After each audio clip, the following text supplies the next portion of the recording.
નમસ્કાર, આપ જોઈ રહ્યા છો ગુજરાતની number 1 news channel news 18 Gujarati ground report સાથે હું છું સિદ્ધાર્થ ધોળકિયા।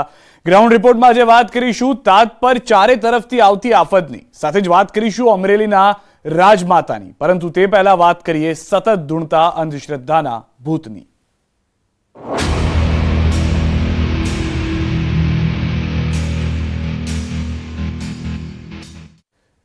ગુજરાતના ગામે ગામ અંધશ્રદ્ધાના નામે એવા ધતિંગો થયા કે હવે લોકો પણ નિર્દય થતા જઈ રહ્યા છે।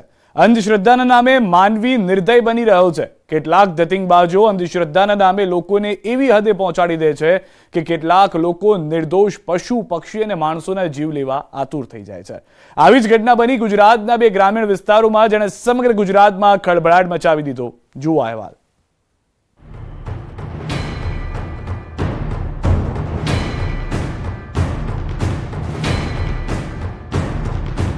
ફરી ગુજરાતમાં ધૂણ્યું અંધશ્રદ્ધાનું ભૂત। ફરી એકવાર બલીએ મચાવી સમગ્ર ગુજરાતમાં ખલબલી। તો ક્યાંક ડાકણના વહેમમાં મહિલાને મરાયો માર। કેમ શ્રદ્ધા અંધ થઈ રહી છે? ક્યાં સુધી નિર્દોષ પ્રાણીઓ અને પશુઓનો લેવાતો રહેશે બલીના નામે ભૂખ? કઈ દિશામાં જઈ રહ્યો છે આપણો સમાજ? આદિવાસી જિલ્લો એવા વલસાડમાં અંધશ્રદ્ધાનો હચમચાવી નાખે તેવો કિસ્સો સામે આવ્યો છે। વલસાડ જિલ્લાના ધરમપુર તાલુકાના નળગધરી ગામની સાદડપાડા પ્રાથમિક શાળામાં રસોઈયાએ શાળાના સંચાલકોની જાણ બહાર ડાંગથી બે ભુવા બોલાવી તાંત્રિક વિધિ કરાવી હોવાનો આક્ષેપ કરવામાં આવ્યો છે। ત્યારે શું ખરેખર શાળાની જમીનમાં થઈ હતી તાંત્રિક વિધિ? આ સવાલનો જવાબ મેળવવા માટે ત્યાં જવું જરૂરી હતું, જેથી તાત્કાલિક અમારી ટીમ ધરમપુરના નળગધરી ગામની એ શાળાએ જવા નીકળી। ત્યાં જઈને જે દેખાયું તે જોઈ અમારું પણ હૈયું કંપી ઉઠ્યું। આ દ્રશ્યોને ધ્યાનથી જુઓ। આ એ જ જગ્યાના દ્રશ્યો છે જ્યાં તાંત્રિક વિધિ કરવામાં આવી હોવાનો દાવો કરાયો છે। જુઓ, દ્રશ્યોમાં અહીંયા રાખ પડી છે, પક્ષીઓના પીંછા પડ્યા છે, ગુલાલનો પણ ઉપયોગ થયો હોય તેવું લાગી રહ્યું છે। ખરેખર આ ખૂબ જ ગંભીર બાબત છે। થઈ રહ્યા છે તેની તપાસ માટે ન્યૂઝ 18 ગુજરાતીની ટીમ અત્યારે ગામના છેવાડેથી આવતા અહીંયા જે આ ખાડી છે ત્યાં આગળ કિનારે પહોંચી છે ને અહીંયા આગળ જોતા છે અહીંયા આગળ બલી જે કોઈ તાંત્રિક વિધિ કરવામાં આવી હોય તેવા અવશેષો પણ જોવા મળી રહ્યા છે। અત્યારે આપ જે દ્રશ્ય જોઈ રહ્યા છો, અહીંયા આગળ આ ખાડીની કિનારે જે શાળાથી છે માત્ર 500 કે 600 મીટર જ દૂર છે। અહીંયા આગળ જોઈ શકો છો, અહીંયા આગળ અબીલ ગુલાલ છે, સાથે જ સોપારી છે, પૈસા પણ છે ને। ઘટના સ્થળ પર માત્ર અબીલ ગુલાલ અને ચોખા જ નહીં, પરંતુ અહીંયા પક્ષીઓના પીછા પણ મળ્યા। એટલે આપને જણાવી દઈએ કે અહીંયા તાંત્રિક વિધિના નામે 12 મરઘા અને 1 બકરાની બલી ચડાવાઈ હોવાનો આક્ષેપ કરાયો છે, જેની તપાસ કરવા અમે શાળાની 500 મીટર દૂર જઈ તપાસ કરી તો ખરેખર અહીંયા તાંત્રિક વિધિના નામે બલી ચઢાવાઈ હોય તેવા દ્રશ્યો જોવા મળ્યા।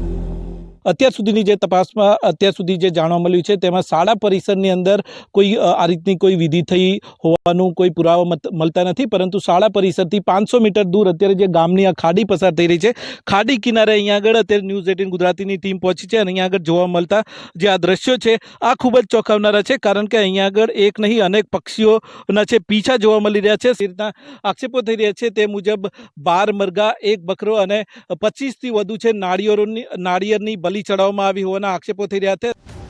નળગધરી ગામના સાદડપાડા ફળિયામાં આવેલી ધોરણ 1 થી 8ની પ્રાથમિક શાળામાં રસોઈયા તરીકે ફરજ બજાવતા ગંજુભાઈ ભોયાએ ભુવાઓને બોલાવ્યા હતા।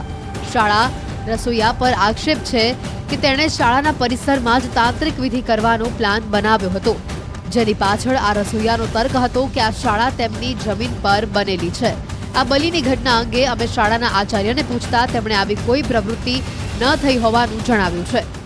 તો શાળા કેમ્પસમાં એ લોકોએ એન્ટ્રી મારી, બરાબર, પૂજા કરવા કશુંક જઈ રહ્યા હતા, બરાબર, પૂજા કરવા જ અહીંયા જઈ રહ્યા હતા, બરાબર, મારા દ્વારા તેમાં અટકાવેલ અને અટકાવીને પછી શાળાની કેમ્પસની બહાર મોકલી દીધી। ત્યારબાદ કે આવી કોઈ પણ પ્રવૃત્તિ શાળામાં કરવાની નથી. જે રીતે શાળાના આચાર્ય છે તેઓ છે એ આક્ષેપોને નકારી રહ્યા છે. તેમના કહેવા મુજબ જ્યારે તેઓએ અહીંયા આગળ ભગત ભુવાઓને લાવી અને જ્યારે રસોયા હતા એ આગળ પહોંચ્યા એ વખતે તેઓએ આ જોતા તેમને આવું નહીં કરવા માટેની જાણ કરી હતી. આથી ત્યારબાદ તેઓ અહીંયા આગળ શાળામાંથી એક ખાડો ખોદીને થોડી માટી લઈને અહીંયાથી નીકળી ગયા હતા.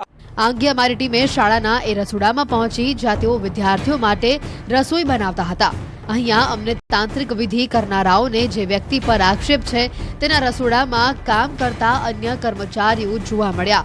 તેઓ સાથે અમે વાત કરી તો તેઓએ પણ દાવો કર્યો કે અહીંયા ગંજુભાઈ કંઈક પૂજા કરવા માટે આવ્યા હતા. અહીંયા આગળ એક છે કર્મચારી છે એમની સાથે વાત કરીશું કે હકીકતમાં શું એ લોકોએ ભગત બોલાયેલા હોય પણ એ લોકોનું ઘરનું કામ હતું તો ત્યાં એ લોકોએ કરેલું હે ને આ જમીન એમની એટલે આ જમીનથી એ લોકોએ બંધારણ જેવું કંઈ કરેલું હે એટલે અહીંયા લાવેલા એમ કે. તેવામાં અમારી ટીમે જગ્યા પર પહોંચીને જ્યાંથી ગંજુભાઈ ભોયાએ શાળા પરિસરમાંથી માટી લઈ તેનો ઉપયોગ તાંત્રિક વિધિમાં કર્યો હતો ત્યારે શાળા પરિસરની એક ખરેખર ખાડો પાડી માટી લીધી હોય તેવું સ્પષ્ટ અહીંયા થઈ રહ્યું છે. એટલે એક વાત તો અહીંયા નક્કી છે કે આ રસોઈયાનો પ્લાન હતો જ કે શિક્ષણના ધામમાં અંધશ્રદ્ધાના ભૂત ધૂણાવા છે.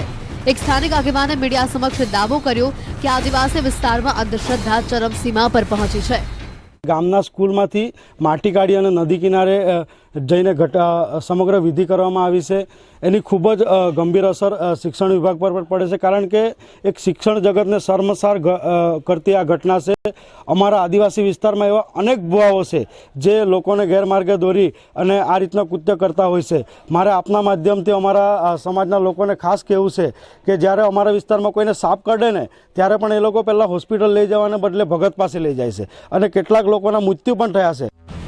તેવામાં સમગ્ર મામલે વિજ્ઞાન જાથાએ પણ નિવેદન આપતા કહ્યું છે કે અંધશ્રદ્ધાની ઘટનાને કોઈ કાળે સાખી નહીં લેવાય. આ મામલે સમગ્ર ગુજરાતમાં દાખલો બેસે તેવી કાર્યવાહી કરવામાં આવે. બકરી અને મરઘાની બલી ચડાવવાની ઘટના છે. આ જઘન્ય ઘટના અંધશ્રદ્ધાયુક્ત ઘટનાને વિજ્ઞાન જાથા સખત શબ્દોમાં વખોડે છે અને નિંદા કરે છે. આપણે ચંદ્ર મંગળ ઉપર વસવાટની તૈયારી કરીએ છીએ ત્યારે આવા અંધશ્રદ્ધાનો બનાવ બને તો આપણે કઈ સદી તરફ જઈ રહ્યા છીએ તે વિચારવાનો સમય થઈ ગયો છે. જો કે અંધશ્રદ્ધાના સમગ્ર મામલે પોલીસ પણ ગંભીરતાથી તપાસ કરી રહી છે. પોલીસે આરોપી ગંજુ ભોયાને પણ પકડી પાડ્યો છે.